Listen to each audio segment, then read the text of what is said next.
Caffeine clash. Seasoned officers prefer a warm cup of coffee, while newer officers prefer energy drinks. I love getting that warm cup of joe just to make it through the shift.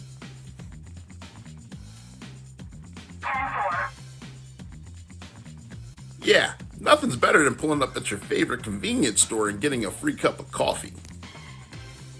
Kraken! Big Captain Chaos, you're here! I've been on the job long enough to appreciate a fresh cup of coffee. It does make the day go by. But I also get to enjoy that ice cold can of carbonated energy.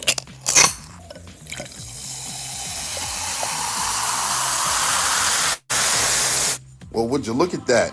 One of the newer officers left a can on my desk. It's the new flavor. I guess they want me to give it a try. Why not? Attention shoppers. The new flavor of the coldest drink is now available. Woohoo! I've been waiting for this flavor all. For adult beverages. This is better than your last mix, Tony. Pretty good. But we see Rob Your Blind has other plans. I wonder what he's doing at this warehouse.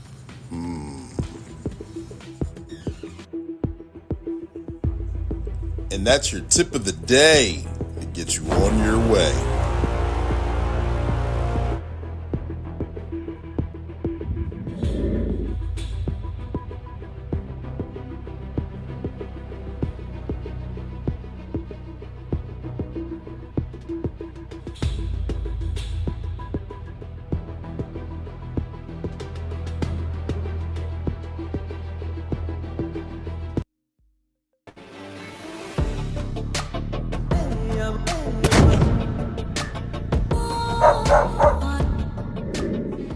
We all love range day, right?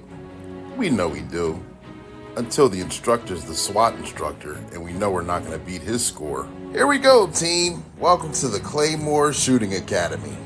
Today, we're going to learn the art of precision shooting. Oh, my head.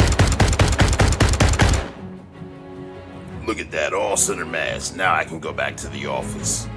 All right, let's get serious. It's time to qualify. I'm ready, Clay. Let's hit those targets. And fire! Good job, everyone. All center mass shots. Ceasefire! You all did really good and qualified, but let me tell you something. With all my training and expertise, let me show you how it's really done. Woohoo! That's right, the pros on the range. You can't stop me. Yep, bullseye, bullseye. Center mass, baby. That's how we get it done. Nice shooting, Claymore. But we did all expect you to clay the competition. And that's your skit of the day to get you on your way.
Ladies and gentlemen, boys and girls, welcome to another weekly episode of the podcast Black and Blue. The podcast is just for you.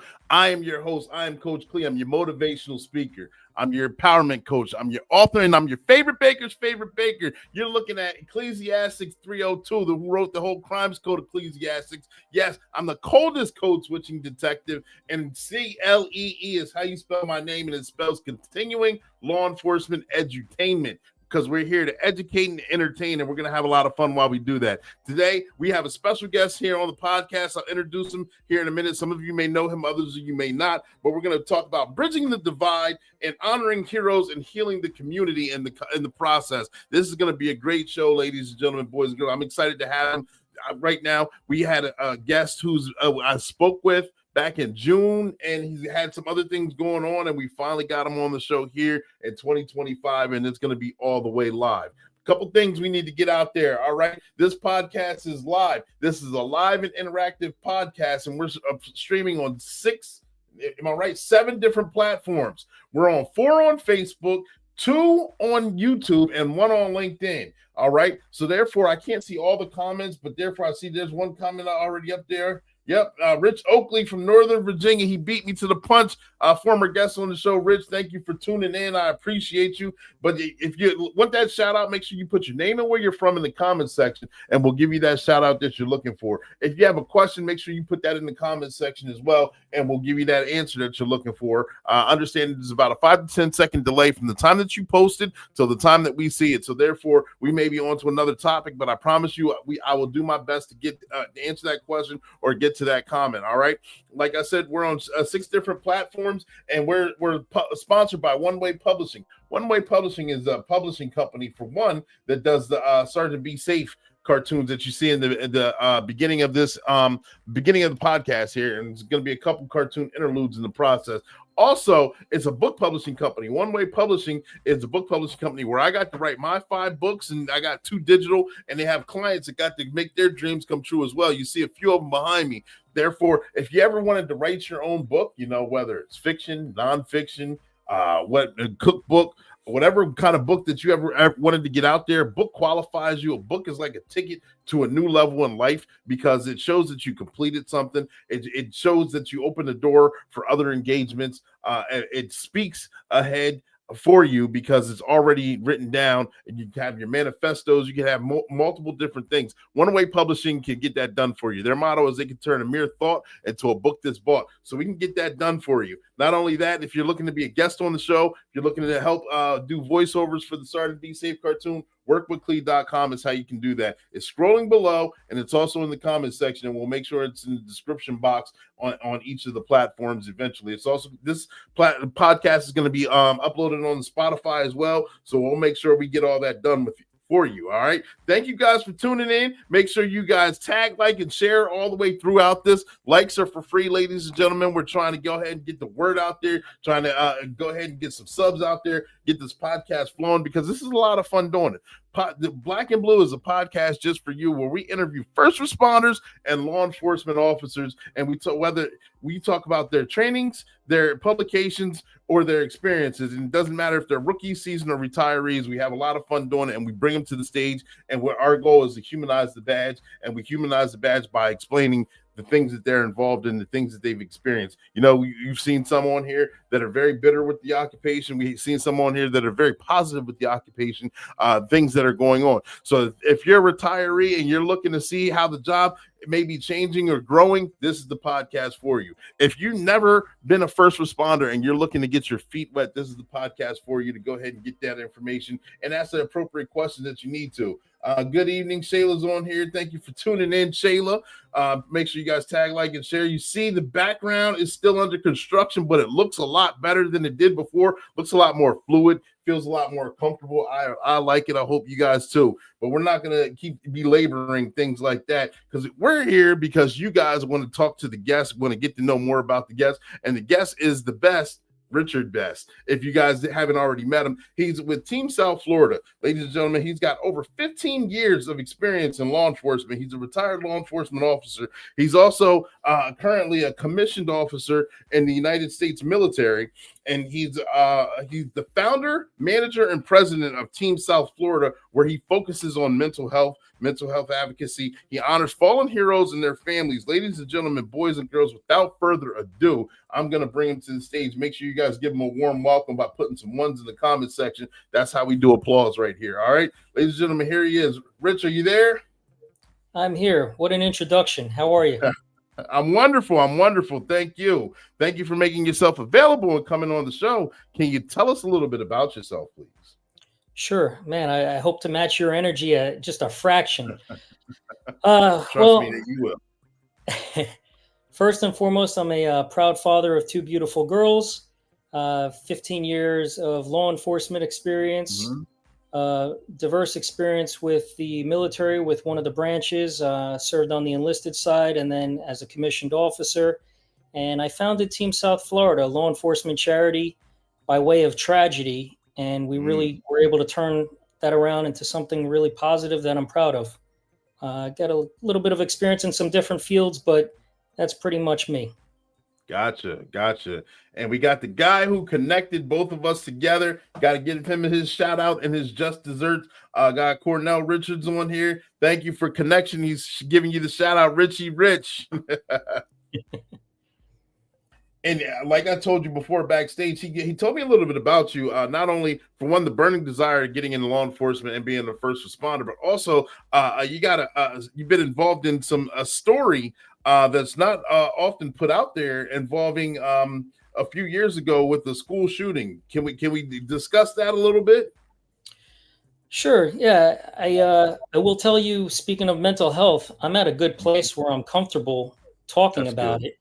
But I hope that other first responders involved in critical incidents can be real with themselves and recognize, some common emotions and feelings that we might feel. So February 14th, 2018, responded to Marjory Stoneman Douglas, what's known as the Parkland school shooting, with hundreds of other first responders in the South Florida area. And we all did the best we possibly could, and there was a lot of media attention. And, the unfortunate reality is that incident went on for years. And what I mean by that is courtroom testimony and subpoenas and depositions, and just there was just so much behind the scenes that most people don't even realize. So I know every one of us that responded that day, we were heartbroken that it actually happened. I believe it. Yeah. We couldn't change what happened, but it happened. Yeah, I know. Just one day out of a career, just a few minutes, a few hours, a few moments can be a whirlwind of change. And like you said, it's been years of aftermath and follow-ups and things can get real chaotic. So I commend everyone who has to go through the process.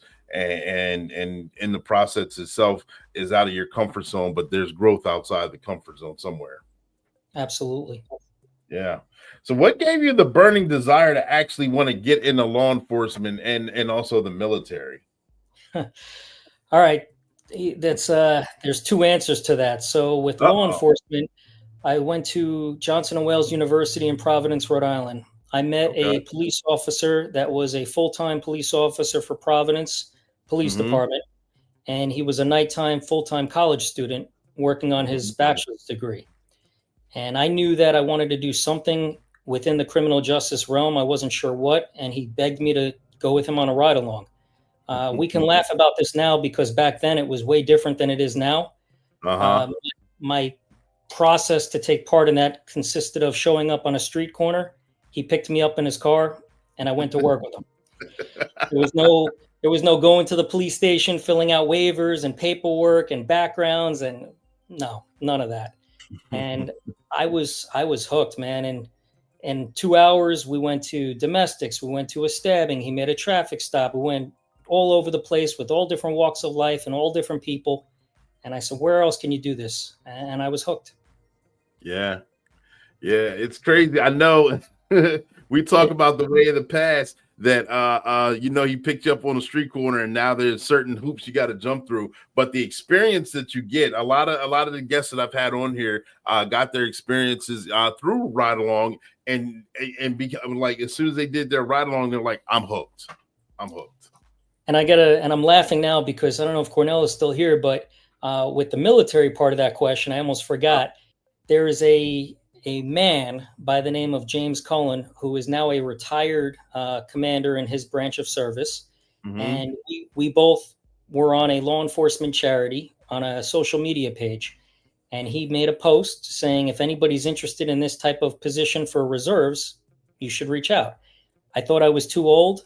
I always regretted not getting involved. I reached out to him, and that part is history. But then about a year later, Cornell reached out to me, and he said, this man gave me your information, and, what do you know about this, this, and this? And, that was several years back. And right now I could tell you that Cornell is one of my best friends. So it's just funny how the world works. It is funny how the world works. And I'll tell you too, Cornell and I both went to that man's retirement ceremony. So it went really full circle. Wow. How it starts and it ends, everyone being friends and still supporting each other. Amen. Yeah. And so we have the website scrolling below, but Team South Florida, how did you find this nonprofit organization, and what gives you the passion to move it forward and help it grow? What exactly is it for those that don't know? Oh boy. All right. Cut me off if I start going because I'm passionate about it. So We're good. May 7, 2009, I was working at my first police department in the state of Nevada. Okay. Good friend of mine, academy classmate. We were working on the same shift, same squad, night shift. He responded to what sounded like an absolute horrific call. It ended up being unfounded, but it sounded like an absolute horrific call. Any police officer that heard the details as it was dispatched would have responded as expeditiously as possible. Unfortunately, his patrol vehicle collided with another vehicle. And I could, I'm going back May 7, 2009 in the very early morning hours. I remember it like it was yesterday. And his patrol car rolled over, fully engulfed in flames. Everybody did the best we could possibly do.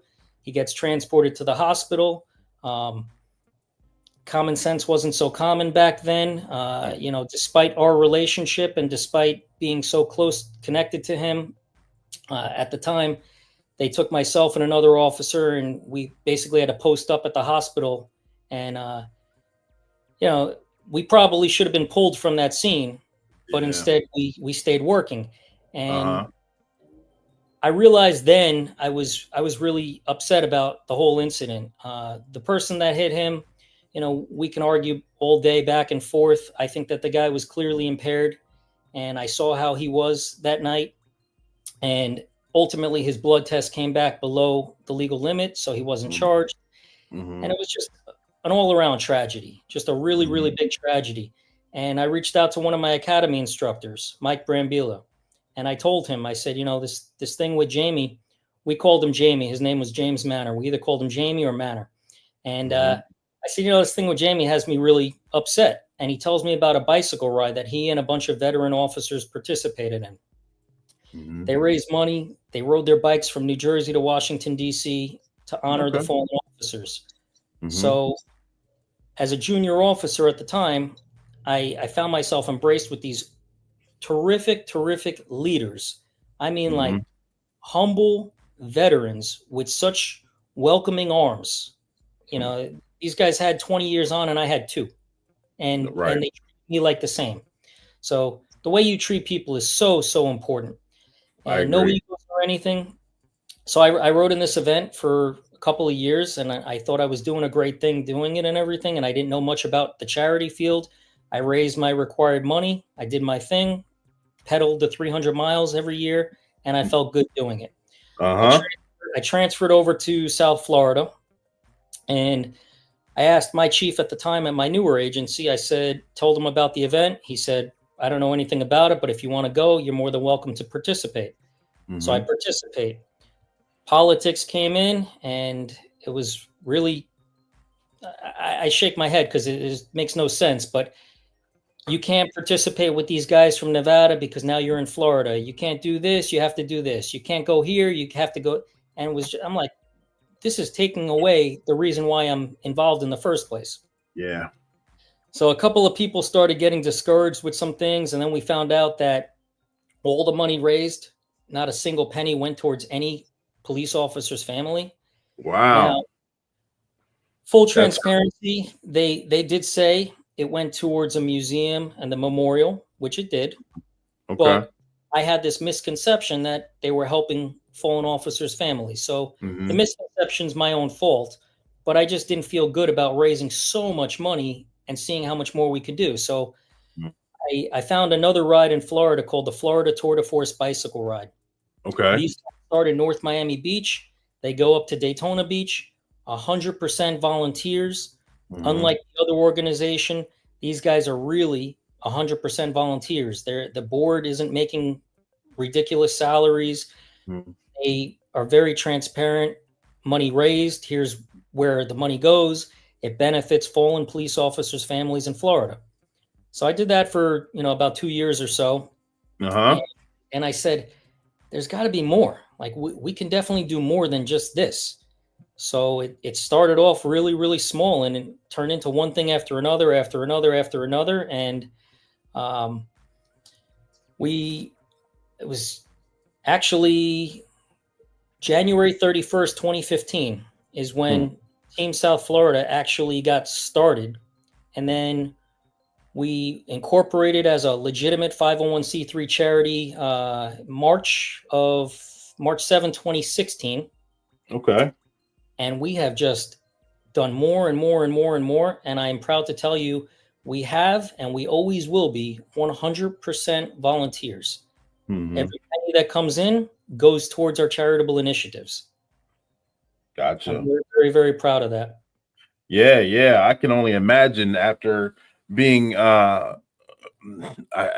perceiving that you're doing something that's going to one entity to support the families or the fallen fallen officers' families and things like that, and then to find out it's going to another entity which is involved with that situation, but it is kind of a mind blow where you're thinking, I'm helping somebody's family out. I feel good about I'm doing something I love to do. This is fun, and I get to raise money to help support fallen officers and their families. And come to find out, it may be for shrines or ornaments or things like that. It's kind of like, I really didn't get into this to do that. I want to make sure that the people are okay, that they get the help that they need, that they get the counseling they need, that they are able to make ends meet and things like that. So to actually go through it and create your own is a big deal, because now you get to spearhead the way that you want it done, the way that you foresee it to be done, the correct way in your mind to make sure that the families have a better outcome. Yeah, absolutely. Yeah. And so with that, I'm pretty sure you deal with a lot of mental health as well, because I know mental health it's like, of course, it's the latest buzzword, but it's running rampant as a first responder in all forms of it: EMT, firefighter, law enforcement, military, whatever you think of, it all weighs a toll on you. Yeah, so it's funny, we didn't plan this or talk about setting this up this way, but the introduction, how you asked me about the school shooting, that is literally what led Team South Florida to take on mental health. We have several initiatives, and mental health wasn't one of them. But in 2018, when we recognized there was one agency in particular that they pushed their EAP program, and nothing against them, they might not have known, but the insurance provider that they used, the program was atrocious. And I'll tell you, I believe to practice what I preach. So before I tell anybody, go ahead and call this number or do this, I do the same thing. I'll call the number myself. And I was not going through crisis, and I was ready to throw my phone. So I imagine a police officer that finds themselves in a bad place, that ends up that stressed and frustrated when they're reaching out for help. It's not going to fly. So Team South Florida took it upon themselves. And the need has just multiplied so much that's become our primary focus, one of them. Yeah, and I know actually call the number, and if you're getting frustrated, just running through the hoops on seeing how the number works and the organization works, so that way I've experienced it myself. You can tell someone, I've experienced it myself. I know what to do. This is what they're going to ask. These are the prompts you should look out for. That's one way of dealing with it. But then for police officers or first responders, for one to reach out and ask for help, that's a huge step. And that finally ask for help and pick up a phone and dial a number, that's an even bigger step in itself. And then to get to that bigger step and it become frustrating, you might have lost people in the process just because of the difficulty in the conversation itself. I'll tell you, just for your audience's awareness, one of the insurance companies, the way it worked was you call the number, you verify who you are, you verify your eligibility. They email you a secure document. You then have to log on to a website, open up the secure document, and then you have to sift through pages and pages and pages of providers. When you go through the providers, some of them are not taking new clients. Some of them are out of business. Some of the phone numbers don't work. Some of them are booked up for months. So to your point, it takes a lot to reach out in the first place. Then when you finally do, to be met with that roadblock, it's not okay. Yeah. A lot's lost in translation. And I know you lose a lot of fine young men and women in the process just because they give up on trying to find the help. I'm sorry to hear that. Yeah, and then they bring that home to their families, and we wonder why we have so many problems. It's unfortunate. So, with your experiences with the military, how does that help you, military and law enforcement? How does that help you with Team South Florida as well?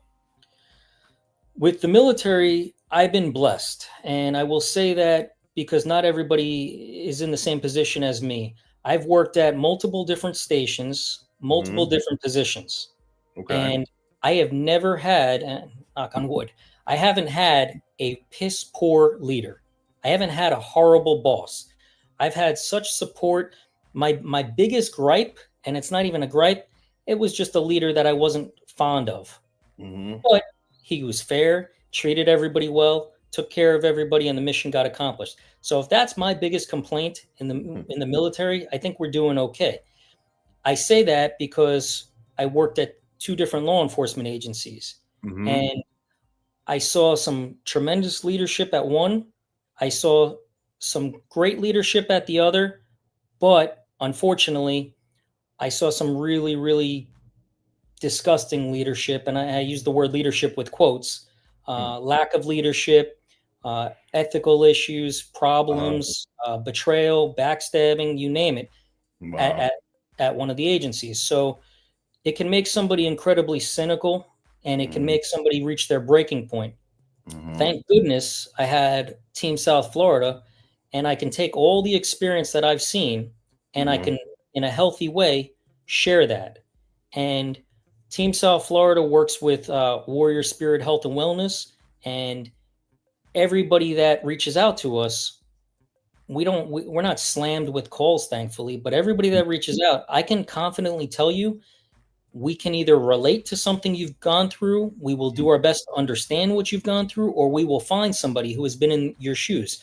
We had an officer reach out that was unfortunately involved in a fatal traffic collision. We have a member of our organization that was unfortunately involved in a fatal traffic collision. Our peer support coordinator is a retired sergeant. He's got union experience, and he's worked in the legal office for his sheriff's office before he retired. So when people call us, we have spouses, we have ex-husbands, ex-wives, ex-boyfriends, ex-girlfriends. We've got such a multitude of diversity that we really can get you somebody that you can relate to. And that's really important with mental health. Yeah, it is. It is. That's good. Again, it seems like you've got all bases covered, and that's a good thing. And I'm not just saying that for the podcast, because again, first responders, we're difficult. We're a tight-knit group in ourselves, and we're fixers. We don't need fix. So therefore, if you're able, if someone is big enough to reach out and ask for help or put themselves out there, that's a huge step, and I congratulate and applaud them. But then to actually get the help and find someone who's relatable, it's like having a field training officer. You know, you're reaching out to do something new, and you have someone who's already experienced something exactly like that or very similar that can tell you, okay, this is what you're going to expect. Don't be surprised if you wake up with nightmares or if you can't sleep for a few days, or if this is taking a hold. Be surprised if you have stomach aches. Don't be surprised if you hear a loud bang and it takes you back there, so many different things that you may not even think of that they've experienced, and they can tell you what to look out for. And if and when that thing happens, you're already on top of it. Like, they told me this was going to happen. This is absolutely normal. Everything's okay. No, that's absolutely true. And then the other thing on top of that is I never realized how similar the stressors were for police, firefighters, members of the military, EMTs, nurses. We never talk about nurses, doctors, hospital professional. You never hear about that. Dispatchers, crime scene investigators. Everybody rushes to say the police officer, the sheriff's deputy. There's so many fields that experience very similar traumas. What can you share what some of those traumas could be? Sure. Like one that comes to mind is you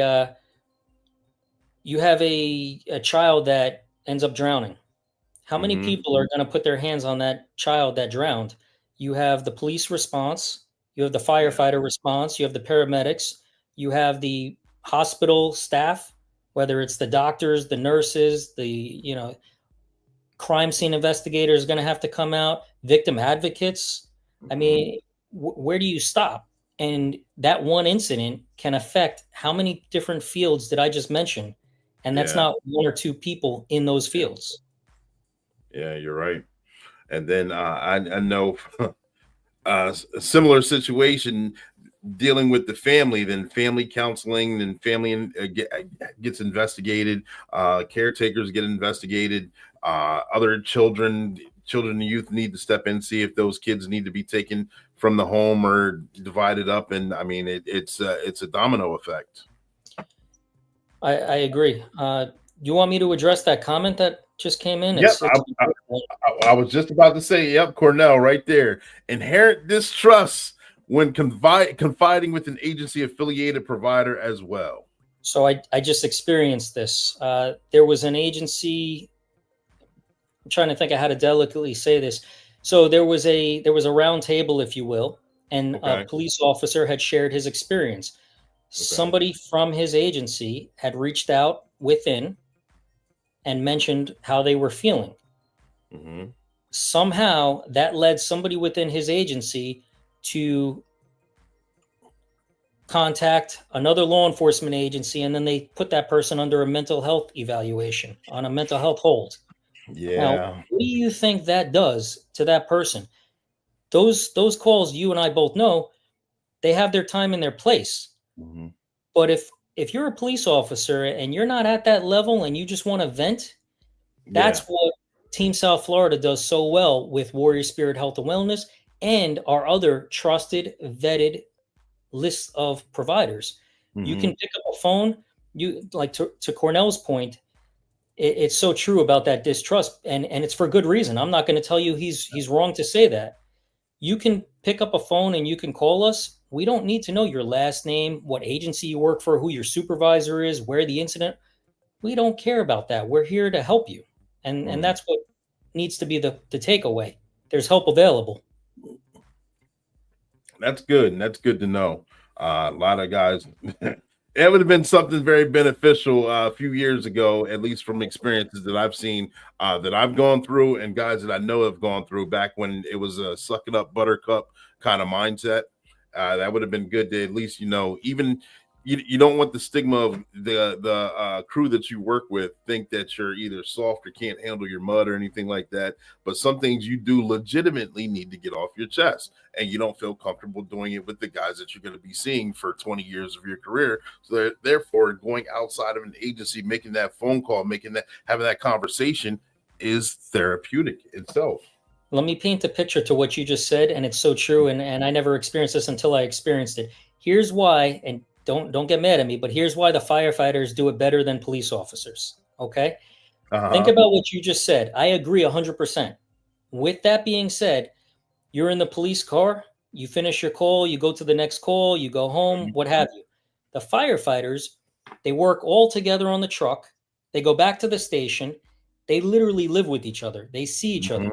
What you just described, it's normal to say, hey, Joe, what's going on? You look upset. Hey, John, I had a hard time. I am upset. Yeah, me too. And then before you know it, you end up having a whole normal conversation. Those feelings Yeah. don't stay inside. They come out. Yeah. FD has been doing a better job than we have for years. Wow. It's not surprising, especially when you lay it out like that. It does totally make sense. And you get it all out pretty much instantly, like right after the call's over. Exactly. Versus police, how many times do you keep the call with you? You don't talk to anybody about a call. Mm-hmm. Yep, absolutely. You are 100% right.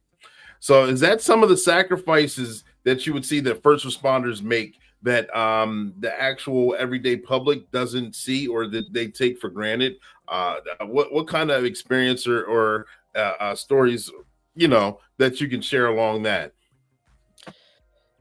I'll tell you the honest truth. I'll be really, really direct with you. The general public, in my experience, has been pretty good. I say that working in different environments. Now, you can work in a horrible environment with a high crime, huge distrust for your local agency. Those officers are not going to be able to say what I just said. But generally speaking, I think the bigger problem is from within our own agencies and taking care of each other. As far as the sacrifice is concerned, just to answer your question from the general public's perspective, I would say they don't realize that we're human.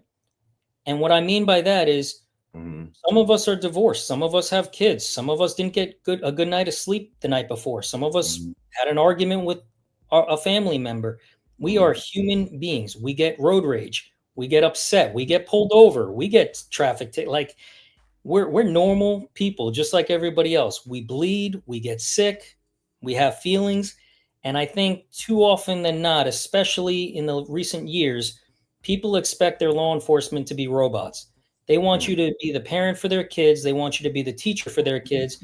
They want you to be the marriage counselor for their spouse. They want you to do everything and just solve everything out. And then they want you to solve the crime in 45 minutes, wrap it up, investigate it, and then they want the person to be, prosecuted and wrapped up. And it doesn't even, you can't even write a report that quickly. Exactly. Yeah. Shout out to my guy, Hector Blanco. He's enjoying the content. Thank you for tuning in. Thank you. Tag, like, share. Hit that like button, Hector. I appreciate it. We got special guest Richard Best on here. If we would reach out and I got the two websites scrolling below, and I also have them in the comments section. Let's just say hypothetically, I will reach out to one or both of the websites. I'm going through something that I believe is a crisis for me. Give an example of going into a house that was on fire and pulling someone out after having to go near where the fire is, not knowing if I'd be able to make it out alive or unhurt. Pulling the person out and getting everyone out, and everyone's congratulations, job well done, but it's not sitting well with me. It's in the pit of my stomach, but I don't want to talk about it. Eventually, the end of shift, you get rewarded. You start having sleepless nights. You start binge drinking just so you can go to sleep. You're eating at odd hours of the day because you don't have an appetite, and all of a sudden you do.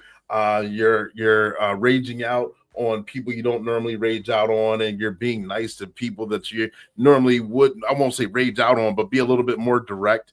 And then I'm recognizing I have this problem, and I reach out to one of the two websites. What should I expect?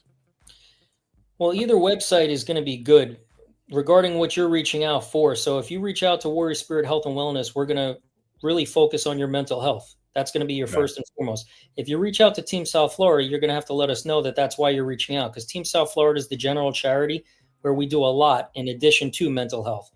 The mental health aspect, one of the things we'll do is we'll provide just straight up peer support. If you need more than that, we'll refer you over to Warrior Spirit Health and Wellness. But you can expect from either way, no pressure, no sales tactics around your schedule, a professional with first responder level experience response, somebody that understands. And I'll tell you too, I'll take that a step further. For the firefighters, we have a retired battalion chief from a fire department in our pocket that he's made himself available. If somebody needs something, because I can't tell you I know what it's like to go fight a fire. I haven't fought a fire. I've taken a fire extinguisher out of the trunk of a patrol car and put out a small trash fire. But, I one of the worst things mental health professionals can do is tell somebody, I understand, when you don't. Yeah. You're not going to get that nonsense from us. Right. Gotcha. And so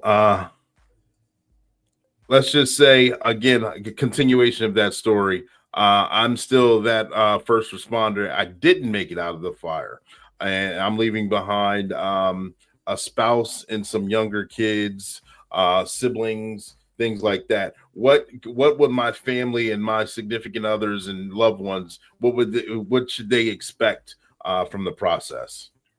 So with Team South Florida, one of the things that we'll do is we have advocacy with experience, and every agency is different. The unfortunate reality is the more loss, the more tragedy an agency experiences, the better they usually get with dealing with it. And it's horrible, but it's realistic. There are agencies that thankfully they've never lost an officer. They've never lost a firefighter. When that tragedy strikes, everybody turns to the top and they look at the next person, the next person, the next person. It's okay if you don't know what to do. If somebody reaches out to us, we've had families reach out and families have told us, nobody's talked to me. I think I'm supposed to fill out paperwork, but what do I do? The agency's pressuring me to go take pictures or go plan a funeral and do something I'm not comfortable with, things like that. So one of the things we do is we will navigate a very, very delicate, emotional situation with the family first. We'll hold your hand through the process. That's the easiest way I can think of to explain it.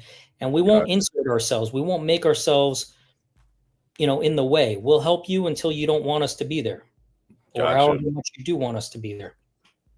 Gotcha. It sounds much needed.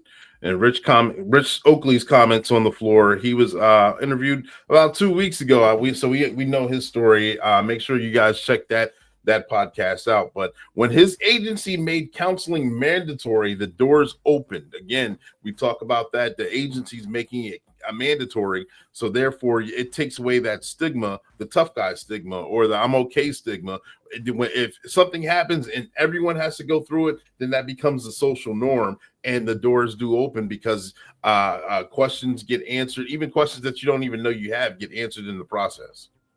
I'm a big fan of that. And the flip side of that is, I'll give you a real world example. Just recently, there was a law enforcement agency in Florida that reached out to a neighboring agency and said, can you guys come in and offer mental health support? Because we don't want it to come from within. We'd rather have a neighboring agency. What did they do? They went to the back of the briefing room and they said, if anybody needs anything, we're here. Do you think anybody's going to go over there? No. But to Rich's point, if you make it mandatory and everybody has to go, who knows? Somebody might say something. Now, the trick with that is you have to be careful, because you have to make it clear who is the counselor. Are they from the city, the county? Are they independent? Are they within the agency? All it takes is one breach of trust in that situation, and it is not going to be possible to recover. It's a very good solution, and I'm all for it. You just have to have the right person for that job. I agree. And thank you for sharing that. If anyone's watching and they want to support Team South Florida, how could they go about doing that? The easiest way is right through our website, teamsouthflorida.org. All of our links are on there. It's a 501c3 nonprofit charity. Every single penny we raise goes right towards our charitable initiatives, which are also listed right on the website. Okay. Thank you. Right. Yeah, absolutely. Thank you. I mean, hearing this information is tremendously wonderful. Again, because mental health is the buzzword that we keep talking about, but we talk about how important it is. And I know from your example that you talked about at the beginning of the podcast here, seeing a friend going through a horrific crash and wanting to get involved. It gave you the initiative to get involved and want to help. And you think you're doing something you want to do that's actually fun to do, that you're supporting something that you believe is the right thing to do. And to come to find out it's going somewhere else. it's kind of a kick in the nuts because you're giving of yourself only to be possibly hoodwinked and swindled, and not in your case, but I mean, I'm pretty sure there are cases out there like that are way more traumatic, where you actually are volunteering your time, don't get raising money to donate it, and that money mysteriously disappears for other reasons, and that's got to be a gut-wrenching feeling. Yeah, it happens way too often. And it's a bad feeling that when you're wanting to support your own first responder, that you're getting stabbed in the back of the process. Sure. So yeah, honors to you, kudos to you, ladies and gentlemen, boys and girls. Stand by, because Sergeant Be Safe has to make the sponsors got to get Sergeant Be Safe on this platform. So we got at least, I think, 2 commercials, and we're gonna jump right back into this interview. So stand by, don't go anywhere. Get your comments and questions ready.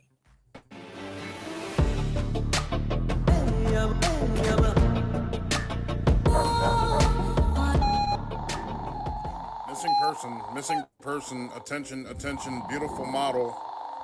Social media beauty queen is gone but not forgotten. Attention, missing person.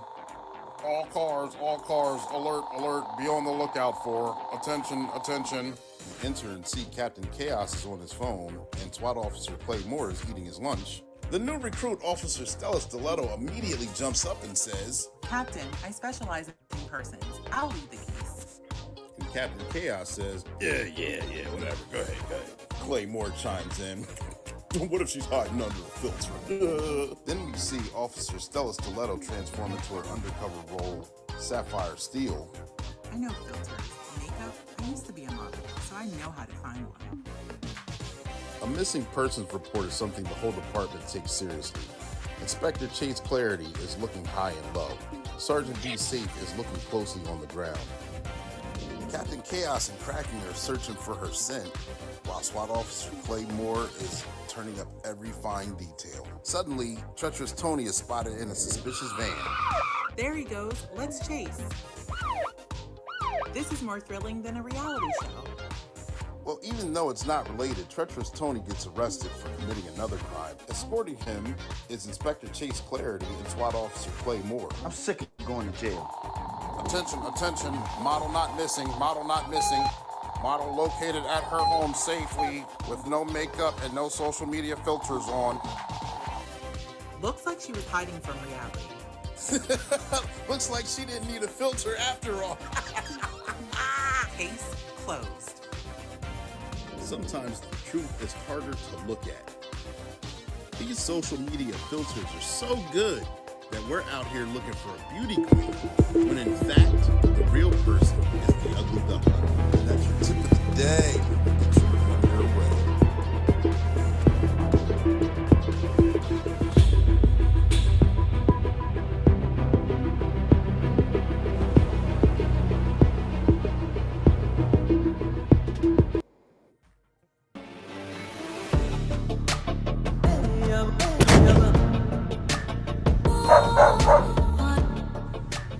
From the mind of the evil genius Chance Wilder, the famous computer hacker, he's taken a wild chance. Let's see what this tale's about.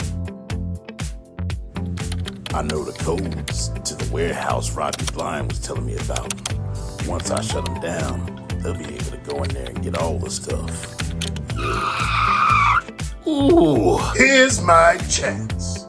No cameras, no security systems, nothing. We have all the time in the world. Let's get it all. No one even knows we're here.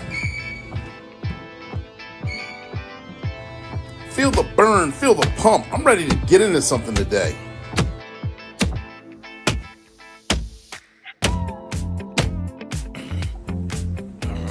Goons are at the warehouse robbing it. Be Safe and Clay Moore on the way there to go pick him up.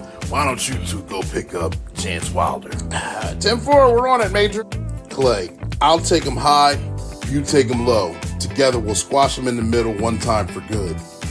Yeah, man, it's party time. Oh no, cops! Flying through the air like a madman in charge. Oof, gotcha. Ah! All right. I give up. I won't do it again. I was working out. I was waiting for this moment. Huh. Sergeant, be safe. I would have gotten away with this if it weren't for you and these nosy citizens. I'm sick of going to jail. Oh no. Yeah, we caught Chance Wilder with the search warrant. We got all the IP codes and the addresses. We even seized his computer. You're coming with us. It's a long walk down this sidewalk. However, we got your 2 other buddies. You all are going to be in a clinker together.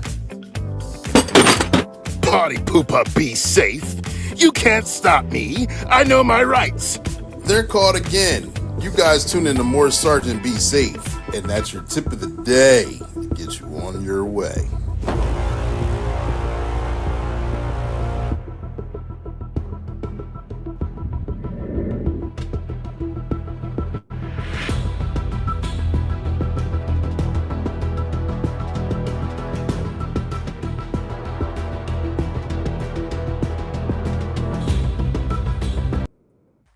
And we are back, ladies and gentlemen, boys and girls. I hope you like the new animation with Sergeant Be Safe and his adventures. We are back on the lot in the lab. We're here on Black and Blue with Richard Best. We've had a tremendous conversation with him thus far. We're talking about Team South Florida and how we're honoring and healing the fallen and the families of all first responders, law enforcement officers, EMTs, nurses, firefighters, military, you have it, you can think it. And we got a comment on the floor. I apologize in advance if I mispronounced your name, but I think it's Sadia Ruiz Baxter. And her comment is, Team South Florida has truly blessed my family and I. Thank you for listening to their mission of never forgetting the fallen and their surviving family. Absolutely, absolutely. Oh man, you were close, Sadia Baxter. But that family. Can I say something real quick? Absolutely. You talk about passion. So there are times that running a nonprofit charity gets tiring and stressful. That family right there is one of our driving forces. Me personally, I mean, her family's become my family. I'm so happy to say that she remarried, and she's got an awesome, amazing husband who's also in law enforcement serving. And I'll never forget, it was August of 2017, if I'm not mistaken, when her husband was unfortunately shot and killed. And it was a few months after that. Yeah, absolutely just devastating. But a few months after that, we had one of our holiday shopping sprees, and her 3 princesses, her 2 youngest were right around 1. Ooh. And her oldest was 7, I believe. And man, I'll tell you, like, I remember like this was yesterday. We went to Toys R Us when Toys R Us was still around over here. And just being with that family, that's one of the things that we did with Team South Florida. We try to just bring some smiles during some very hard times. And that was one of the first, holiday seasons. And we're truly blessed that her family allows us a place, in their lives. And her credit to her oldest daughter, who, is now seems like a fully grown teenager. She's still a young teenager, but we just saw them, the other day. But I remember that day, man. We're going through Toys R Us, and I told her oldest daughter to go ahead and pick out some stuff, and she's worried about getting some stuff for her younger sisters and her mom. Like, that was her mentality, that girl. Big heart, yeah. And it comes right from her mother, Just amazing, amazing people. So when you talk about passion and drive, that's it right there. Yeah, see, that it goes to show,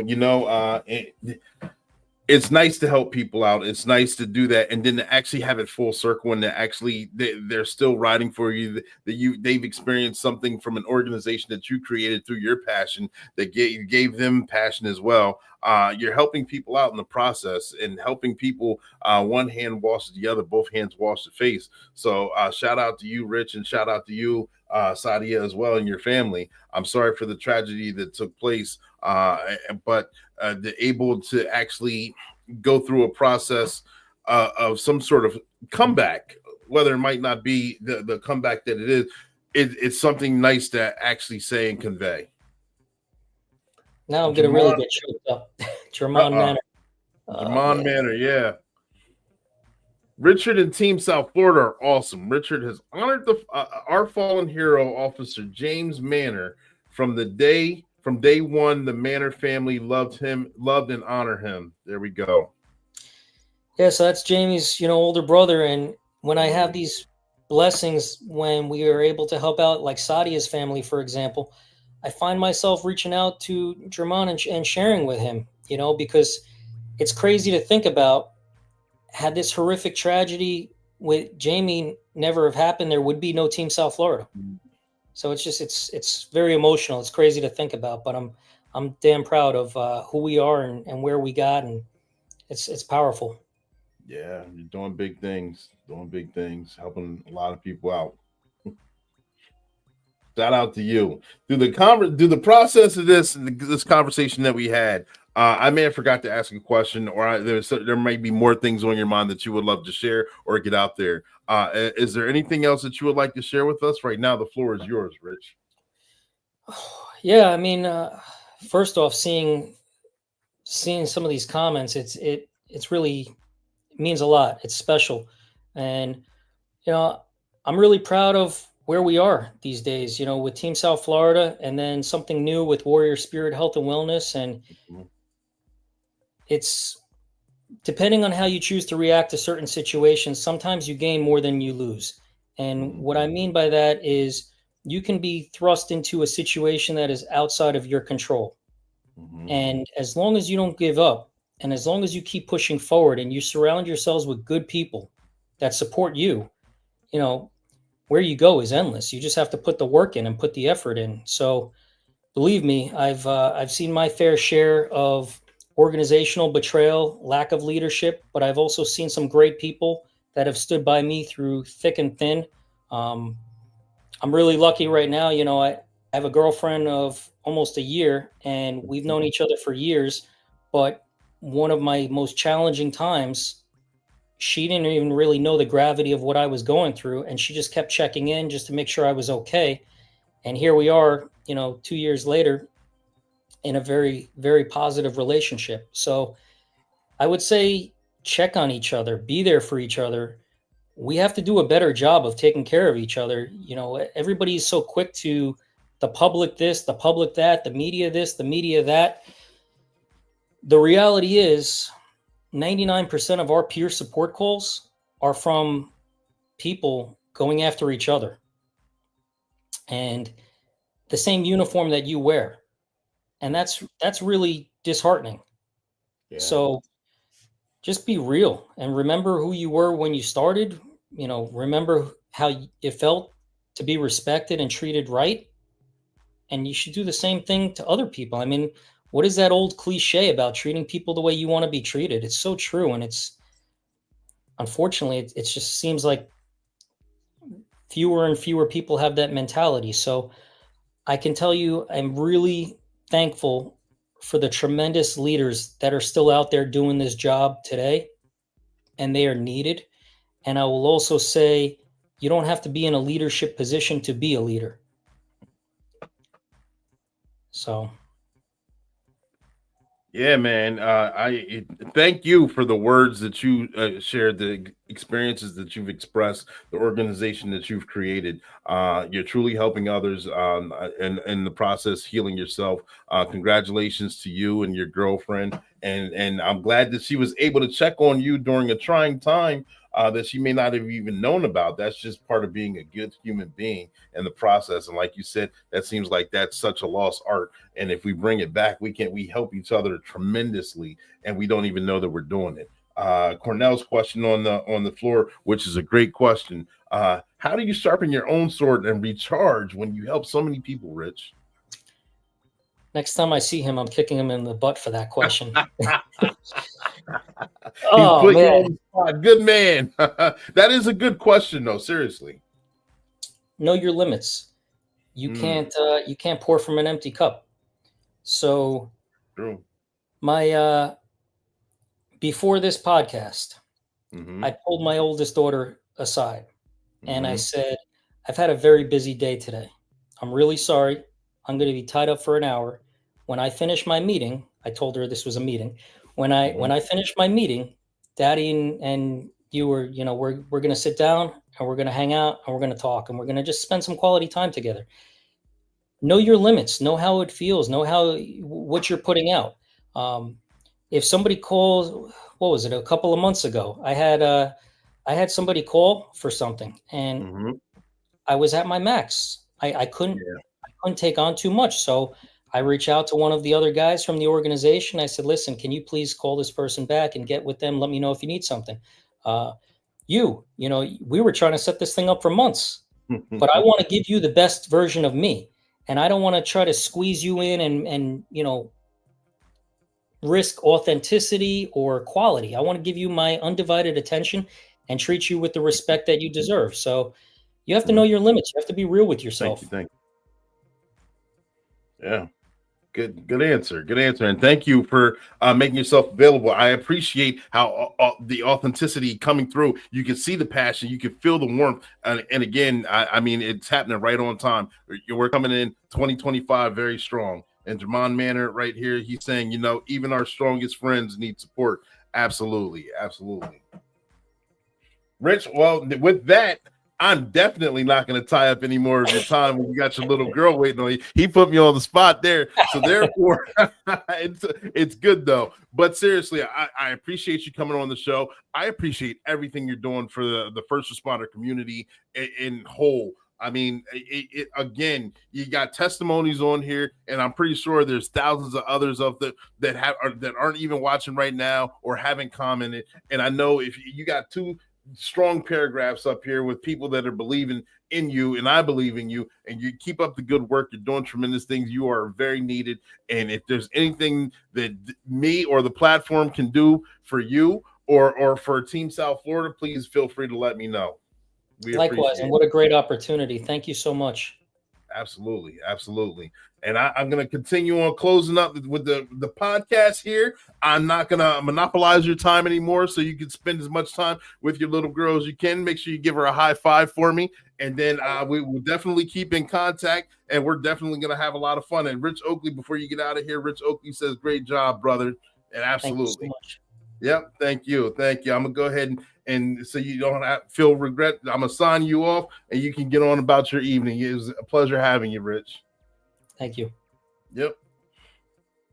And ladies and gentlemen, boys and girls, you guys witnessed another episode of Black and Blue. The podcast is just for you. Before we get out of here, we're going to have our sponsors, Sergeant Be Safe, hit us with 2 more commercials, and we're going to wrap up. Make sure you guys tune in.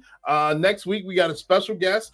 We got some recorded shows that are coming down the pipeline. We got some other wonderful things. I can't wait to get this information out to you. We have some other wonderful shows coming down from February to March. We got some other book reviews going on. Black and Blue, we're got some trainings that I'll be attending. Got some wonderful people all throughout the region coming on Black and Blue. They're first responders, whether they're seasoned rookie or retiree, talking about their training experiences and their publications. I'm excited to be on here. I hope you guys are too. I like bringing tremendous people like Rich we had on here just now onto the platform. We go live at 7 p.m. Eastern Standard Time weekly. And when we go live with the first responder, and we have a great show just like we did today. Make sure you guys tag, like, share, support the cartoon. Sergeant Be Safe has his own YouTube channel too. It's under Sergeant Be Safe. So make sure you support him and check him out. We're going to end with that. You guys take care of each other. We love you. Have a good night.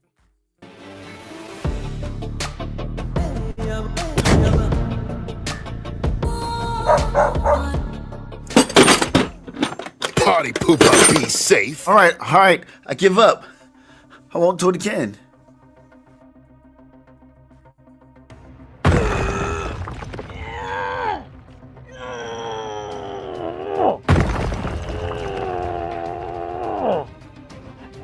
Ooh.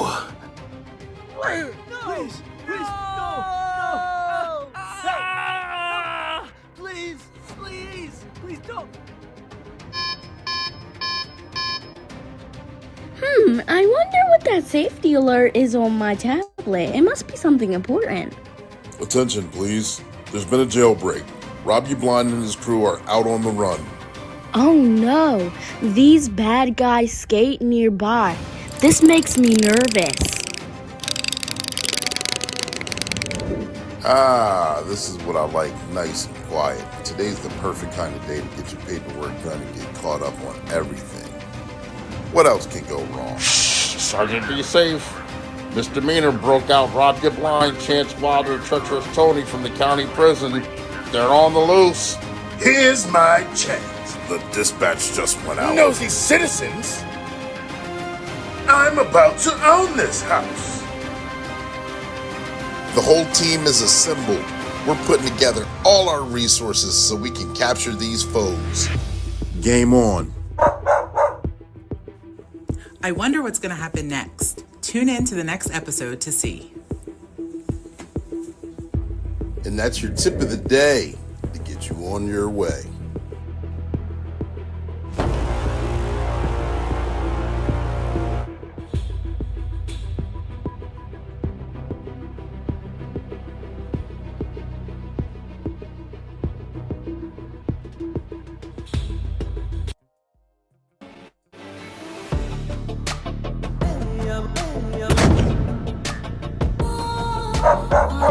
I'm stressed out. I need a vacation.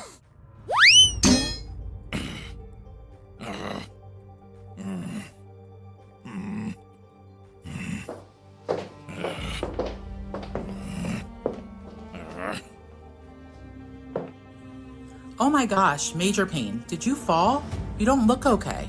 Hold still. Let me check you out. You're running a fever. You must be stressed out again. I'm just gonna stop by the store, get some medicine, and drive home and go to sleep.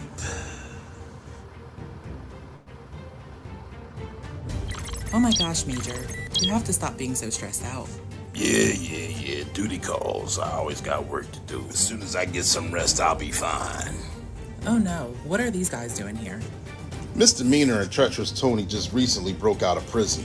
Treacherous Tony's there to steal some medication. And Misdemeanor, well, he's the muscle. Get out of here, right now. Absolutely not. You're in no condition to fight. I'm calling for help. I'm an old school cop. You don't know me, son. Major Payne is preparing for battle, and Misdemeanor thinks he has an easy victory.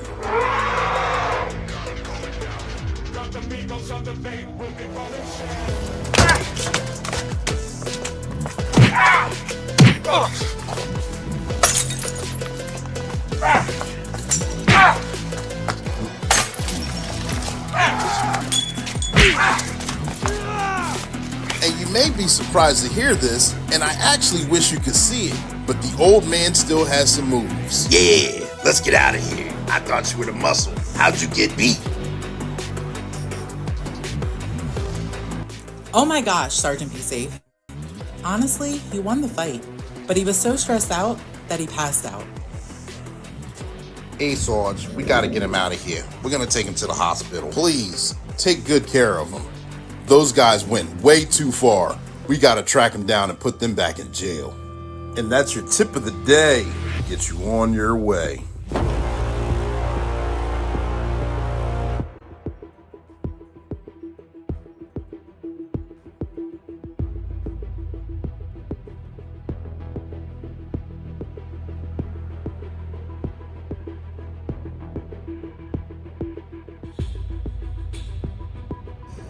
I'm not a bad cop. I never once said you were. It would be real simple if the problem was bad cops. It ain't.